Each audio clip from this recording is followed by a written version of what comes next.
Welcome to Syncreate. This is a show where we explore the intersections between creativity, psychology, and spirituality. We believe everyone has the capacity to be creative, and our goal is to demystify the creative process and expand the boundaries of what it means to be creative. I'm Melinda Rothaus, and I help individuals and organizations bring their creative dreams and visions to life. So, very excited to have you two here today. We have Thoma and Brian Thompson, the co-founders of Creative Mornings Austin. And Creative Mornings is a sort of global organization that has chapters in many different cities around the world. And there's generally a monthly themed creative event. And so y'all have, for 8 years now? 10 years now. Almost 11, yeah. Okay, awesome. Have been bringing Creative Mornings to the Austin community. So I'm very delighted to be talking to you today. And I've, had involvement with Creative Mornings over the years in various ways as an attendee, as a presenter at one point. Ben, when you and I were kind of talking initially about the possibility of doing a podcast episode, you described Creative Mornings as kind of church for creatives. And so I'd love to hear more about that. Yeah, I think that's been something others have said about us. That hasn't been our intent, but we tend to draw people into a space where you can be pensive, you meet somebody new as you sit down, and we have a lot of the same rituals that a lot of religious organizations might have. So we gather, we feed you, we have a sermon, we have music. It's easy to see the connection if you are looking for it. I think that comes out of just wanting to create a space that is both predictable in terms of, I know what I'm coming into each month, and I've done that before, but also being a place where we're asking someone to speak. And so how do you set that up, and how do you warm people up to receive a message and hear something new? Unlike church, we move it around. I guess we're like an old school church, like we're like a revival. We're a revival. A traveling church. That's what we should do. Revival. It's that consistency does create a space for fellowship to naturally happen. Yeah. So in that regard, it is very much like a That's church. Good. Can I get an amen? Yeah, exactly. So you're in a different location each month. Yeah, and that's important to us because we really do want to show off different areas of the city, both for accessibility. You might not be able to get to a different part of town, but also giving people access to spaces that they may not otherwise get to experience. Yeah, and just some of the ones I've been to, they've been at different office spaces, or one was kind of outside at the former Livestrong Foundation, and, just some breweries, all kinds of different venues. Yeah, breweries are great because they're typically not busy in the morning. Yeah. So the key part of Creative Mornings is that we do this thing in the morning. But it's also just one of the elements that sparks inspiration, is just getting out of your office, getting out of, after the pandemic, your bedroom or wherever your office might be. And even driving to a different part of town. For a lot of people, that checks the biggest box of all, is just getting up and getting somewhere new. Yeah, kind of getting out of your routine, shaking it up a bit. Yeah. Yeah. So one of your kind of mantras, as it were, with Creative Mornings is that everyone is creative and everyone is welcome. And from what I understand, the two of you kind of embody and embrace those two principles in different ways. So tell us more about that. Yeah, absolutely. Well, that's why I was so excited about today, because when I first heard the intro to your show, I was like, Wow, values aligned. Yes. And that is something that's really important to us, is finding people with similar values or overlapping values and amplifying that. So for me, it's really that the dual of that everyone is welcome, everyone is creative. Yeah. And I kind of see my role in Creative Mornings Austin to be kind of the cheerleader, if you will. I really want people to step into the space and feel like they belong, feel like they are seen, and that this is a space where they can be themselves and really connect. Yeah. Yeah. Awesome. And I'm talking about the alignment. I mean, everyone is creative. It's one of those things that seems obvious on the surface, but for Brian and I, coming from a background where we both worked in advertising, we were often in the creative department. So that wasn't a hard thing to like accept. Oh yeah, I am a creative professional. I'm a creative human being. Right. But for a lot of people, they've been talked out of that idea throughout their life, whether it was a teacher who said, you're really good at this. You're not good at creative stuff like art, or you're not good at drawing. So you shouldn't really pursue this creative area. Yeah. Or people who think, oh, I'm not good at music, so I'm not creative. I'm really good at numbers. Yeah. But I think the truth is that it is innate. It's innate to us as humans that creativity is a part of who we are. We don't get to choose who is or who is not creative. We all have it. We just use it to different degrees, to different levels. Not all of us have to be professionals in order to be creative. And so for me, a big part of that is just putting that out there and letting you know, if you showed up here, we see you as someone who is creative. How you pursue that, how that manifests itself for you could be very different than the next person. And we try to represent that. The big piece that I get to do, which is a joy for me, is curating our speakers. Yes. And so we're constantly looking for speakers who break the traditional mold of what you think is a creative person. And in fact, what I just did there is like one of the things I tried not to do, which is to use creative as an, I did it right. Yeah, it's not a noun. It's not a noun. We always, trying to focus on creativity or the word creative as a adjective, not a noun. Yeah. And so looking for creative hobbyists, creative entrepreneurs. My favorite example that I always bring up is the attendee who would do taxes during the day, but then do taxidermy at night. So that, as just as relevant a creative person as anyone else, as if Matthew McConaughey was sitting next to him, both are creative. Absolutely. Yeah. To Ben's point, creativity manifests in different ways. Yes. So, somebody that works in Excel spreadsheets all day, I've seen some formulas that boggle my mind, and that's a creative there's act. some amazingly beautiful spreadsheets out there that I personally could not. Yeah, because at the end of the day, creativity really comes. There's two forms. It's either connecting dots to create something new, or it's solving a problem. Absolutely. And what realm or what profession or what activity doesn't involve one of those two things? Yeah, for sure. In one of my recent episodes, we were talking about scientific creativity, and people don't always put that together, or mathematical creativity or business creativity. And personally, I see sort of creativity and entrepreneurship as absolutely intertwined. Literally creating something. Yeah. This happens to be a business. Exactly. And you're engaging in the process of innovation and problem solving.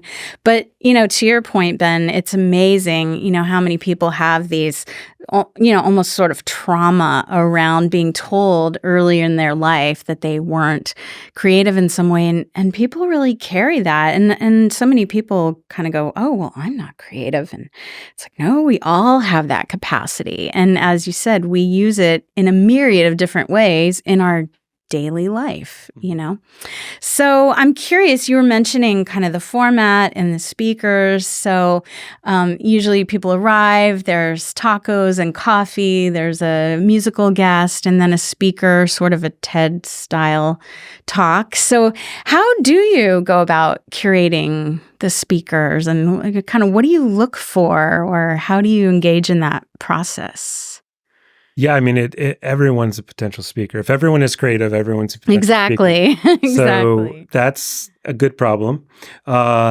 what we typically do is we sit down with people and we just talk through their story. It's usually starts with how long have you been in Austin? Because that's the connective tissue to our event in our city, and ends with, that's amazing. I didn't know that existed, or what you're doing is incredible.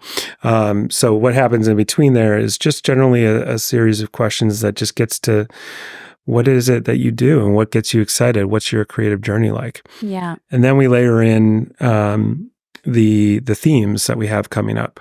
So those themes aren't known publicly. They're something that we keep a little close to the vest, just because it's the sort of thing that when we announce our event, it's one of the surprises. The person, where it'll be, the theme, they all can be surprises in that given month. But we share that with our potential speakers. And then I ask them to tell me what word, because they're all one-word themes, what word resonates with you. Yeah. And that generally gets to a great story or a great insight. And that's when I know, okay, we've got someone who's really great for this theme. Yeah. And then we get into details and stuff like that. The other nice thing about the themes is that the creative brief, if you will, that we give our speakers is always the intersection of that word and creativity. Yeah. What does that mean to you? Yeah. And that's a pretty broad Venn diagram of where two things overlap, because the words vary from next month is going to be perspective. Oh, I gave it away. Ooh. I'm not supposed to tell. But Right. they've been in the past, it's been anything from wilderness. And what's fun is that different chapters around the world each pick a theme. Yeah. So when it was our turn, the theme that month was weird. In Austin, Nice. keep Austin weird. Yeah. Yeah. Well, and the thing that is really important to me about it, because giving a talk is a creative act as well. I mean, you're putting together a presentation. Yeah. You're sharing of yourself. Storytelling is a creative act. And so what we're doing is giving just the right amount of rules for our speakers. Creativity doesn't come from just a blank canvas.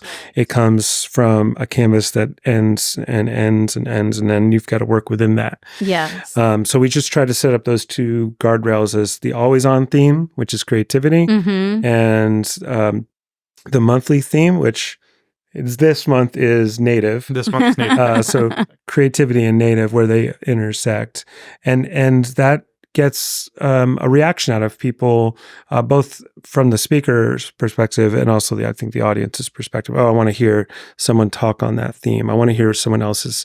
I have my own thoughts about that.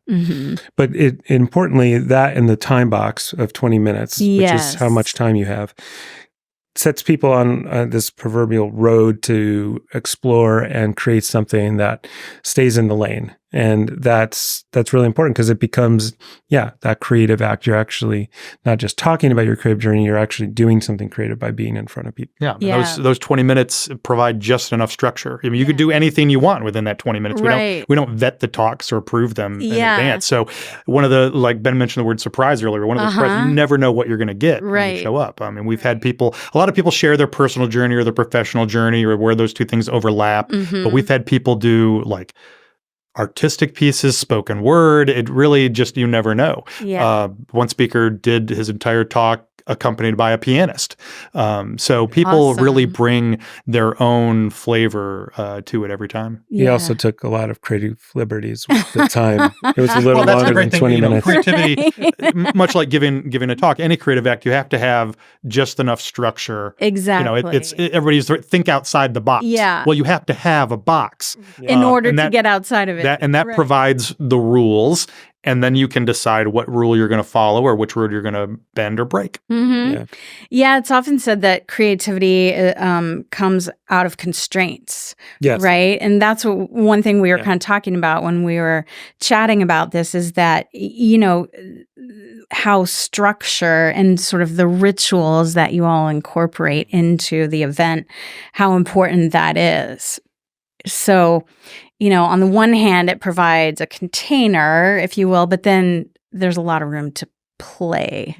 The flow of the event really provides kind of a landing pad for people because we do provide coffee and tacos every time. So you arrive, you get a feel for the space, you get in line for your coffee, and then you talk to the person in line next to you. Yeah. And same thing happens when you grab your taco. And suddenly now you've had these intentional moments, or they're intentional by us to set them up. But now you've met somebody new that you didn't know before. Exactly. And now you know there's somebody there that you can recognize. Maybe you sit with that person, maybe you don't.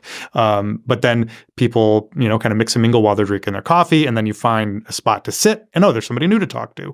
And then the talk starts, you pay attention, you take it in, and then afterwards, you talk about what you just experienced. Yeah.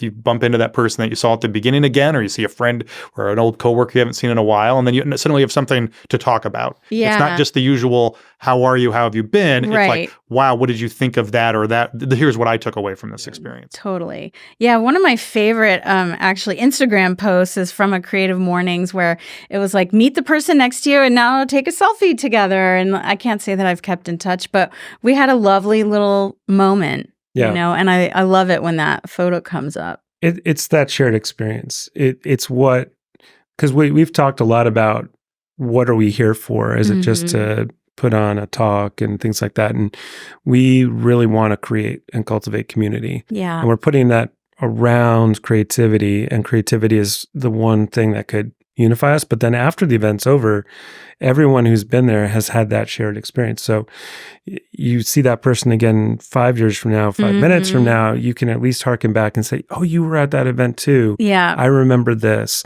And that connective tissue makes us a much stronger community and gives you the basis by which you can unlock far more conversation because you're just getting past the basics and you're getting into the good stuff next. Yeah. Yeah. So one of my personal favorite themes, in fact, Charlotte, my business partner, and I are writing a book on creating in community. So I think, for Creative Mornings, it's all about creating a sense of community and just the power of that, because sometimes when we're working individually, we can start to feel isolated, and just to know that there's a whole community of people out there bringing them all together, sort of cross-pollinating. So I'm curious, your thoughts on the importance of community and maybe, I don't know, is there anything that's kind of surprised you over the years, or new connections forged, or, things that have come out of the Creative Mornings gatherings? Yeah, I think the two words you just said really sparked my interest. It's about community, but you also use the word cross-pollinate. Yeah. And that's really where the magic happens. Yeah. Because what is community but forming connections, and how are ideas formed? You connect to things that may or may not have ever been put together before. Exactly. So you expose yourself to new people, new thoughts, new ideas, new backgrounds, diverse opinions. And suddenly all that kind of goes into a stew, if you will. And you don't know what you're gonna make or what it's gonna taste like until you're in it. Yeah, and you never know exactly who's going to show up from month to month or what that's going to look like. Yeah, so we've had people that have found collaborators to work on a project. People have found jobs. People have found romance even. Awesome. It really is all about forming connections. And again, that communal experience just provides a container for those connections to happen. Yeah, awesome. Yeah, one thing I would add is I think of it as a chance to meet neighbors. And we live in a society now where I can't even tell you one of my neighbors' names, but I can tell you the other one. Why is it that we have trouble with the people physically right next to us? But we're okay with, getting to know someone on the internet around the world. And the internet is beautiful for that. I mean, actually, the internet is what brought us together. Yeah, I was curious about initially. that, actually. How did you two connect? Yeah, pour one out for Twitter, but, that was the means. Yeah. Prior to dating sites, Brian and I found each other on Twitter. Yeah. Yeah, no, we both lived in New York, followed each other on Twitter, but didn't know each other in real life. Interesting. That's right. And then he moved to Austin about 6 months to a year before I did. But we both had a very similar experience coming here and feeling welcomed by the city. And so I really wanted to start this with someone who I thought would understand and appreciate what Creative Mornings was. I had been an attendee at Creative Mornings New York, where it was founded. And I know Brian had probably commented on, appreciated, and followed Creative Mornings in some way. And so when I reached out to him, I said, let's get together and I want to float this idea. And the idea was just, let's pitch being the host for this. Yeah. But going back to that other idea of neighbor is just that we want to put people on stage who are, you don't just see as this thoughtful individual, inspiring individual, but really as that inspiring neighbor. Yeah. That person who lives where I live, that is within my reach, and hopefully expose the opportunity to, widen your lens and just see more people as your neighbor and willing are worthy of your appreciation, and that they are creative and their creative acts may be interesting to you. I mean, that's been definitely true of Brian for me.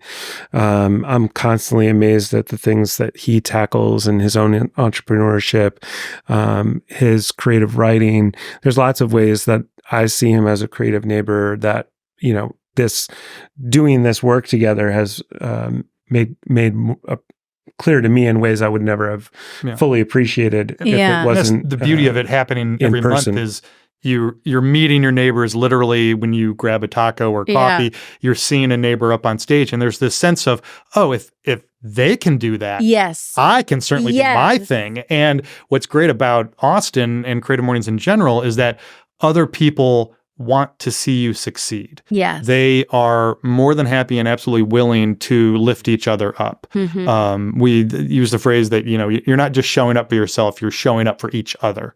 Even if you're, totally introverted and you just want to grab your taco, sit in the back and watch and then sneak out without talking to anybody, that's okay, because you're still welcome and you're still a part of this experience and you take from it what you will. Yeah. I love that.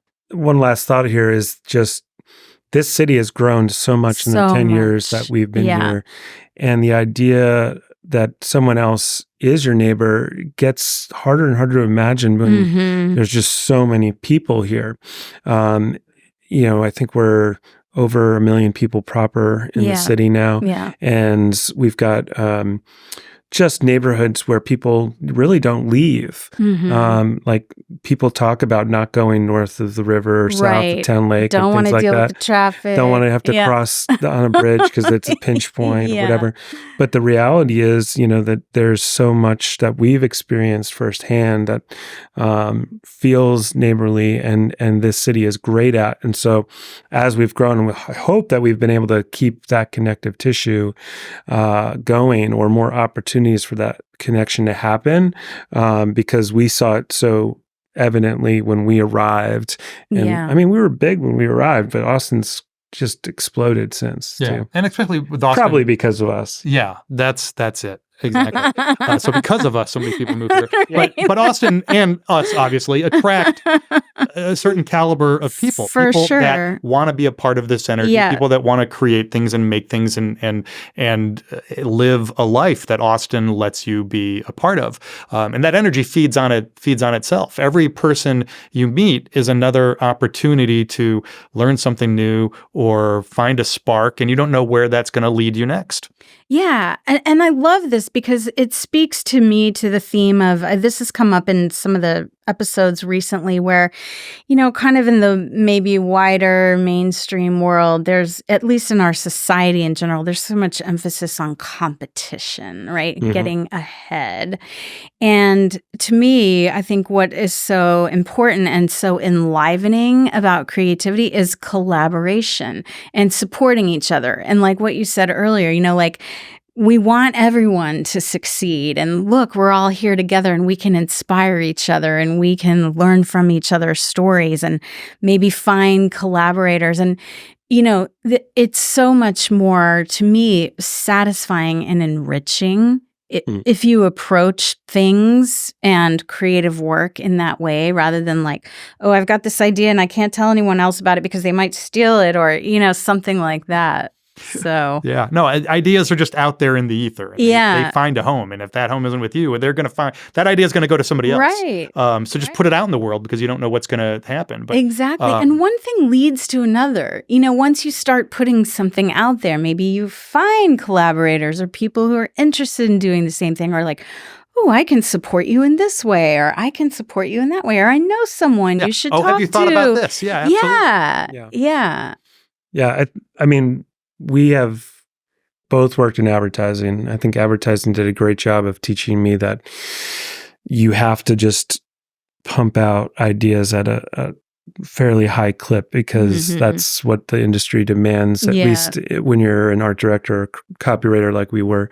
But the real thing that I learned from that is that you don't have room for new ideas to sit in your head and take up space in your head until you express the ones that are already there. Yeah. I think often of them being in the ether around me and grabbing at them. But you won't, like, to Brian's point, anybody else can grab it too. It is ethereal. And it's all about execution. So Brian's a great example of taking an idea and trying to make it into a small business or a project. This Creative Mornings thing has been very much that for us. We use it as a platform to create little projects here and there, like we do ornaments every December, things like, which forces us to create something that is easily laser engravable typically and speaks to something that's happened in the community. And we've done things like limited run posters just to give away for fun, just because it's something cool to do. And that's, to mix a metaphor, these ideas are floating around in the ether. What if we do this? But then creativity is also a well, and that well never runs dry. Right. And that you can always go back and think of another idea. And it may not feel like that in the moment when something doesn't pan out or when you're feeling stuck. But then you take a walk or you meet somebody new and suddenly a new flood of ideas comes through. Absolutely. Yeah, I love that, because, there's that saying, like, there's nothing new under the sun. Everything's been done before. But we each have a unique perspective and set of experiences that we bring to any creative idea, and only we can tell our story or tell it from our perspective, right? Yeah. I mean, the sun rises and sets every day, but step outside and that light is going to look different every time. Exactly. Man, we're trying every metaphor we can. I love torturing a metaphor. We often go back to our first speaker, who's a native Austinite, not native Austinite. I'm sorry. He moved to. Name. It is his name. His name is Austin Kleon. We're big fans, and when he spoke, he was talking about his second book in this trilogy of books that he put out, which was Show Your Work. But right before that was Still Like an Artist. And I love that book because it acknowledged that I can take that same idea, but inevitably my fingerprints, whatever I do to execute, will be different than yours. Yes. And so I think at some point in the book, he challenges you to go paint a Van Gogh. And it's like, you will never copy it. Right. You will never copy it. You can be accused that you were, trying to make a Van Gogh, but ultimately you put your own experience and your own hand into that. And I think that's the difference in Stealing Like an Artist, is recognizing that you can't not put yourself into it if you go for it. So it's easy to simplify, like Uber and Lyft, they do the same thing. Well, no, there's a quality to each that is different, intentionally and unintentionally. And they're also companies. So what can you really do? There's thousands of people affecting those brands. I mean, we talk about brands because we think about things in that way, given our history. But ultimately, as an individual, you go ahead, go try to copy that thing, do it. And then that little thing that's different will be the thing that sparks something that makes it unique. And you get to create in that. And so that's often the thing that you could do to, if you are a person who's like, I'm not creative, I can't be creative, it's just go copy stuff. Right. Just do it, and inevitably you make it your own. And you're going to learn something in the process. Like, oh, how did they do that? Or, 100%. Yeah, one of my favorite exercises when I was trying to find my voice as a writer, because we're literally type out a short story. Copy it word for word. Yeah. So I remember like literally typing up Hemingway stories, and it really resonates, because you pick up how they do it, and then you go and experiment with what you want to do differently. Because to Ben's point, we all have our own experiences and influences, and those come out in our work, whether it's intentional or not, which is the beauty of going back to that idea of you don't have to be competitive because you might be doing something very similar to my idea, but it is not going to be executed the same. So you don't have to worry about running out either of ideas or the outcome of those ideas. There's the table's big enough for everyone to get a seat. I'll torture another metaphor. It's the pie. You don't have to fight over crumbs or like, oh, I'm gonna get a bigger slice. Just let's make a bigger pie. Yeah, exactly. And I'm in the Syncreate book, we talk about, study work that you admire, just like you're saying, and like literally typing out someone else's story, you start to learn the craft, right? Oh, I see what they're doing there, Or try doing it with something you don't like. Right. Like I that's not for me, but people love it. Why is that? Why? Dig into it and like pick it apart. Kind of deconstruct. Why does it resonate with other people? Yeah. Or what is it about me that it doesn't resonate with? Yeah. So I'm kind of curious, since you both come from an advertising background and you're both in this creative realm, I'm curious, like, number one, you could take this however you want, whatever direction, but like, what have you learned about creativity and the creative process or your own creative process by virtue of that work? And another way to maybe phrase it is like, what advice would you give to someone either just starting out or kind of struggling with their own creative process? I'll just throw that open to you. We've talked a lot about structure already, but I'm gonna narrow it down a little bit more to the phrase garbage in, garbage out. Yeah. So, you have to, like, everybody has guilty pleasures, and that's great and you can enjoy those. But also look for things that inspire you and take that in. But in the advertising world, when you get a project, it's like creativity on demand. You get a creative brief and that outlines all the information you need to solve this creative problem. Right. How do you sell more soap? Right. Well, here's the ingredients of the soap. Here's the people who buy the soap. And here's what we want people to know about our soap. And here's how we want them to feel when they use it. Mm-hmm. So all those constraints, all that box is handed to you. Yeah. So I guess I'm saying give yourself a box. And just start throwing stuff in it and see what happens. Mm-hmm. Yeah, like give yourself a prompt. Give those guidelines, those structures, and then see. Yeah, because the idea of the blank canvas came up earlier. If you just stare at a blank page, it can be overwhelming. Yeah, exactly. Yeah.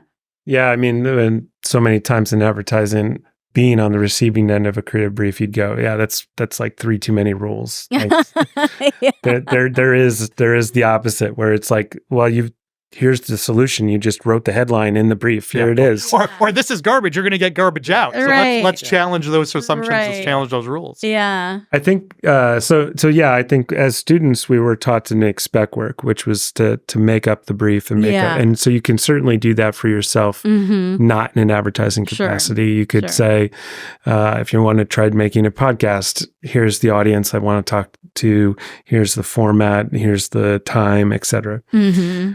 I wanted to touch on something that I feel like was freeing for me. Yeah. Which was, I put a lot of pressure on myself to be the one who came up with the idea. That it was on me. And I think this happens in the ad industry a lot, where, you're just being asked to produce ideas. Yeah. And the truth of the matter is that I found it crushing. The pressure of it was ultimately too much. I mean, we're both not talking about still being in the ad business. Right. It was fun for a while. But what freed me from that was a talk by Elizabeth Gilbert. Yeah. And she has been, I don't know if I'm using this right. It might be a malapropism, but she's like my muse, or I'm her muse. I can't remember which way it would be. But she has served several epiphanies to me through her work, and one of them was around genius. Yes. And so I really took that to heart. And if you haven't seen the talk, it's worth looking at because she's more eloquent about it.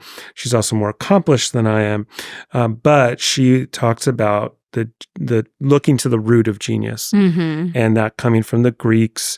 And the idea is that genius was intended to be a spirit who worked alongside you, as opposed to what we do now, which is assign that as a definition or a title or a characteristic or an inherent trait or something. So Brian is a genius. Thank you.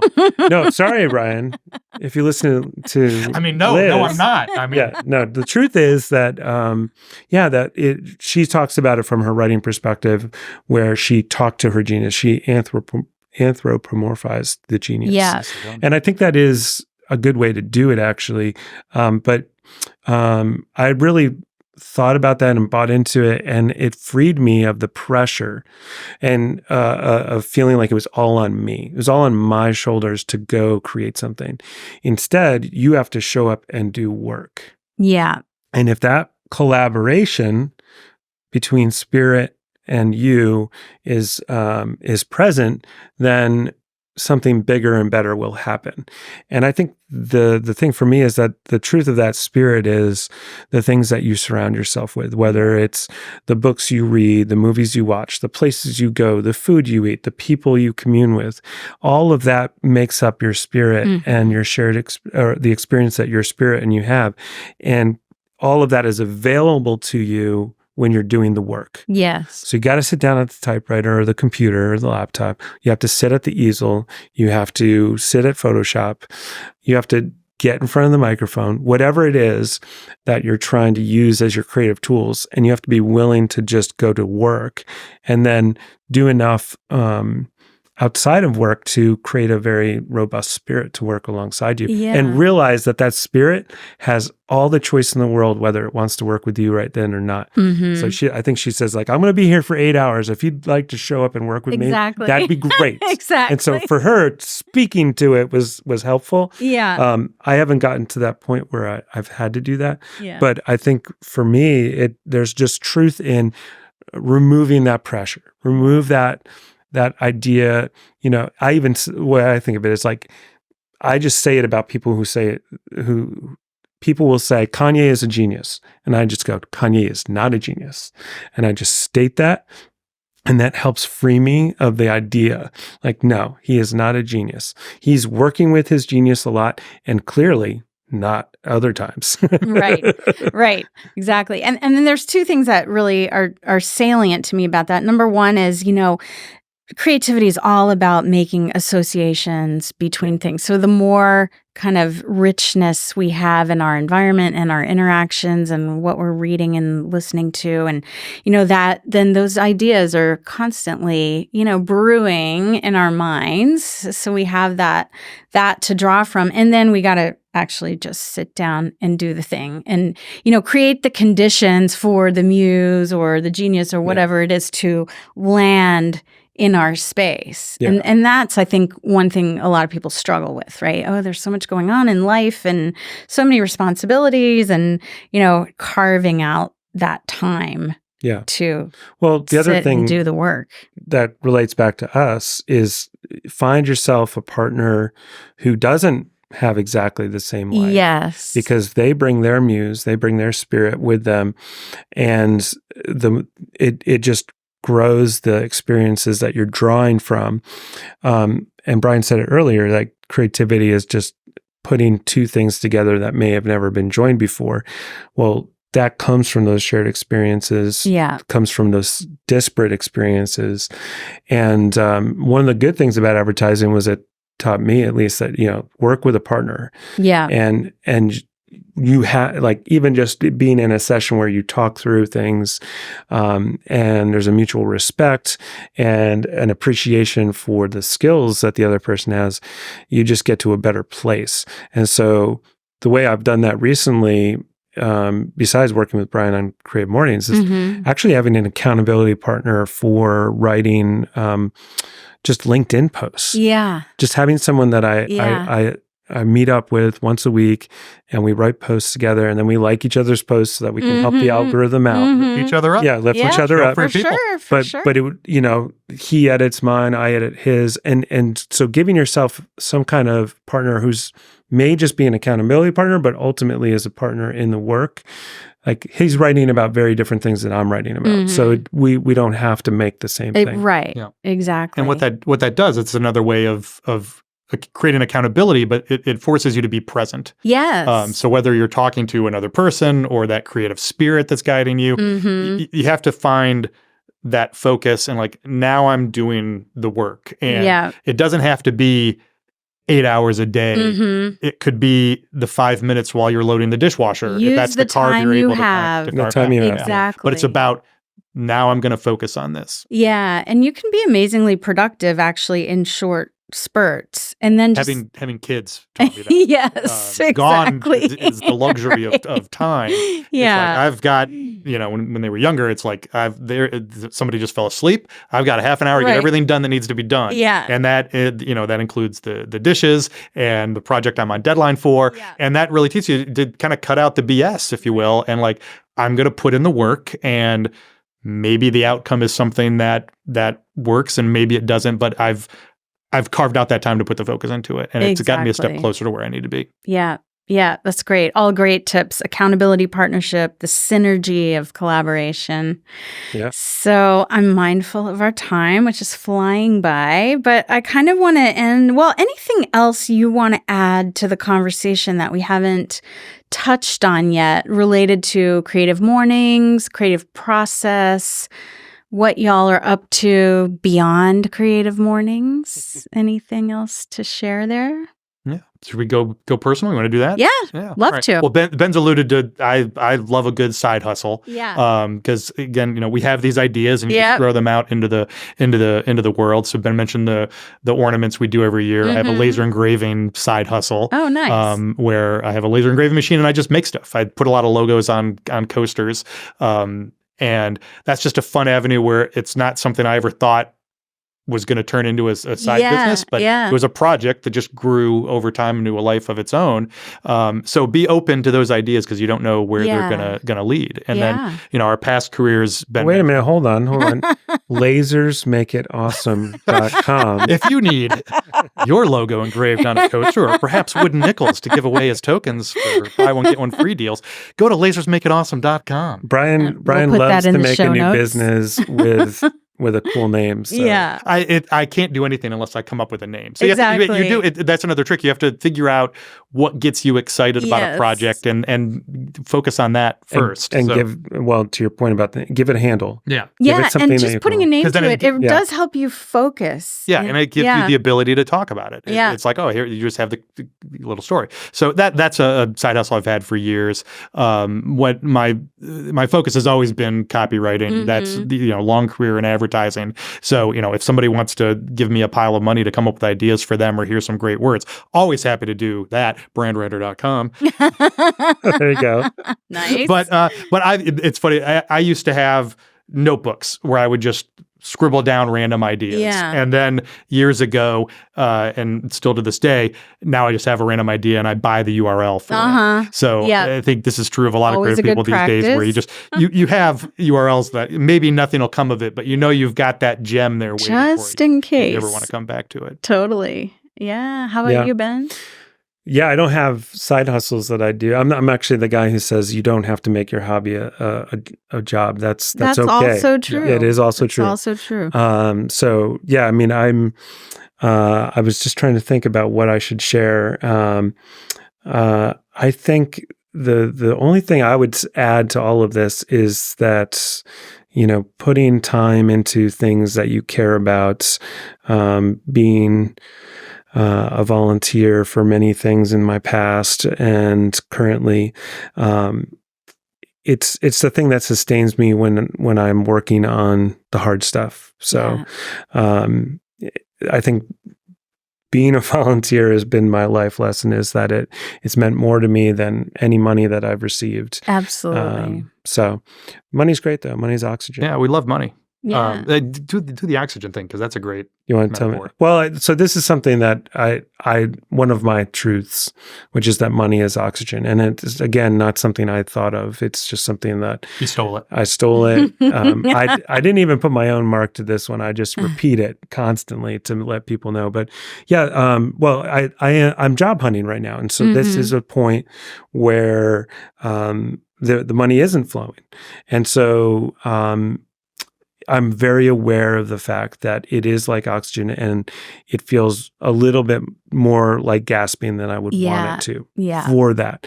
Whereas on the other side, if you've got more money than you need and you're still going at it and still going after more, it's giving you a high that is not leaving you clear-headed. You aren't necessarily focused on the balance of having something important in your life that isn't about money. And so we talk about it with Creative Mornings, like, do we want to have just enough money to run the event? We're talking about becoming a nonprofit right now and working on that. And some of the thinking is actually to get more money to do more things. But that's the reason, not just to get more money. Unto itself, right. But that's a way of framing money that has been helpful to me, so that I at least can, like most things, if you can name it, you can have some domain over it. And so thinking of money as oxygen has allowed me to, keep a good framing for what money should be and what it needs to be and what you hope it to be in other places too. So, and to Ben's point, the creativity does not have to be what gives you that oxygen. Right. I love turning ideas into businesses and seeing if I can make money out of it, because that's just the brand guy in me just thinks that way, but it doesn't have to be. Absolutely. Ben's point about volunteering, that's what I love about Creative Mornings. I always say we get more out of it than we put into it. And I think that's true of volunteering, and I think that's true of whatever creative act you're pursuing. The journey of the destination is another cliche, but it really is about, it's not about the output or the price tag you put on it. It's about what do you learn along the way, and just enjoying that ride and seeing where that flow takes you next. Yeah, the process unto itself, the experience. Absolutely. Yeah. So thank you guys. Yeah, we could do this all day. I know. We might have to do a part 2. We'll see. But so if people want to learn more about Creative Mornings Austin, how can they find you? Yeah, creativemornings.com, creativemornings.com/ATX if Austin, but is your city. But really, I mean, the joy is to share it with everyone. So when you go to the website, you can pick from a drop down and find the city closest to you. Texas is blessed with 5 different chapters. 5. Wow, I didn't know that. El Paso, we're waiting for you to show up. But really, if you're traveling, that's another great way to do. Like look up the city where you're going. Maybe they have a Creative Mornings. You get to meet people in a community that you really care about. But here in Austin, we do it once a month. You're always welcome, and we're always looking to find new speakers and venues. So if hearing this inspired you to think Creative Mornings would be something to host either in your place of business, or maybe you want to help support those tacos, we can always use that support too. So you can find us online at creativemornings.com. You can email us, austin@creativemornings.com. The important thing is there's an S at the end of morning. So creativemornings.com. All right. Yeah.